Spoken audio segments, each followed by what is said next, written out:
You're listening to Cyber 94 Podcast. If you want to break into cybersecurity with real-life experience, go to cyber94.com. Imagine this, Chloe. You wake up one morning and, well, the digital world has reached out and physically choked off the lifeblood of the country. Wow. News alerts are flashing, gas stations are running dry, prices are spiking, and there's this, sense of growing panic. This isn't a movie plot. This was May 2021. It was a nightmare made real then. We're talking about the Colonial pipeline ransomware attack. And this isn't just any company. Right. It's the primary fuel artery for the entire U.S. East Coast, supplying, 45% of its gasoline, diesel, and jet fuel? And on May 7th, a group of cybercriminals calling themselves DarkSide forced it to go completely dark. And they did it with ransomware, which is a particularly vicious form of malware. It's digital blackmail. It seizes control of your data, locks it up in an unbreakable vault, and the only way you're getting the key is to pay the ransom. What's so chilling is that they didn't even need to hack the really complex systems, the pipeline's valves and pumps. Yeah? They targeted the boring part, the business and billing infrastructure. But the fear that this digital infection could spread from the IT network to the operational network, Oh, no. the machines that actually move the fuel, that fear was so great that Colonial Pipeline made the terrifying decision to shut the whole thing down. And Chloe, the method DarkSide used to get in? I mean, this is what keeps security professionals up at night. Right. It wasn't some brilliant state-sponsored zero-day exploit. It was a single, lonely password. It's almost insulting in its simplicity, isn't it?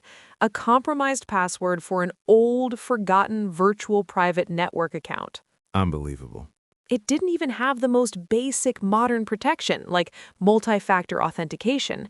One weak link, one digital door left unlocked, and the entire system came crashing down. And the real-world consequences were just immediate and catastrophic.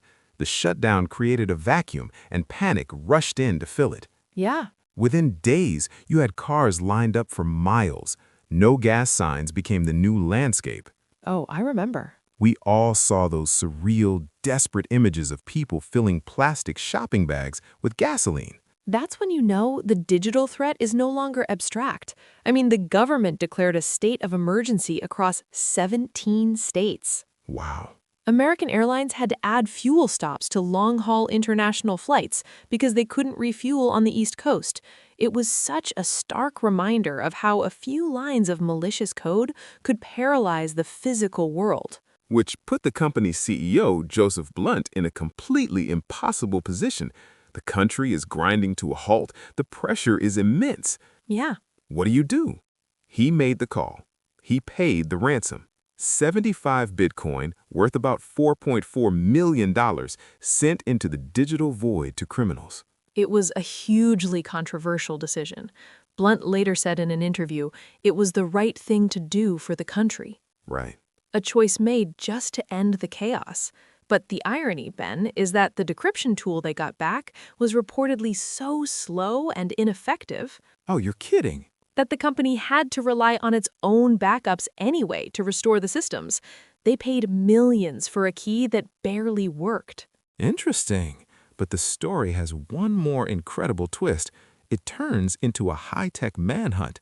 Okay. The Department of Justice and the FBI, they didn't just let it go. They followed the money. They actually tracked the Bitcoin through the whole maze of the blockchain. And then, a month later, they announced something almost unheard of. They had seized the private key to the hacker's crypto wallet and recovered most of the ransom, 63.7 of the 75 Bitcoin. It felt like a moment of justice, a real win. A win, yes, but with a sting in the tail. Because in the time between the payment and the recovery, the notoriously volatile price of Bitcoin had crashed. Oh, wow. That recovered ransom was now only worth about $2.3 million. Almost half the value had just evaporated. This whole event served as such a violent wake-up call. It was proof that our most critical infrastructure was terrifyingly fragile. Yeah, And not just to sophisticated attacks, but to, basic security failures. It drove the White House to issue a major executive order to finally start hardening our national cyber defenses. It showed the world that a cyber attack is no longer just a data breach. Right. A cyber attack is a potential public safety crisis. It's a threat that can leave you stranded on the side of the road, wondering how the modern world just stopped. Which leads us to the question we want to leave you with today.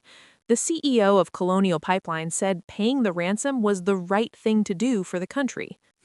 But every time a ransom is paid, it just fuels the fire for the next attack. So here's a question we'd like you to think about. When critical infrastructure is on the line and society is descending into chaos, is there ever a time when negotiating with criminals is the right choice?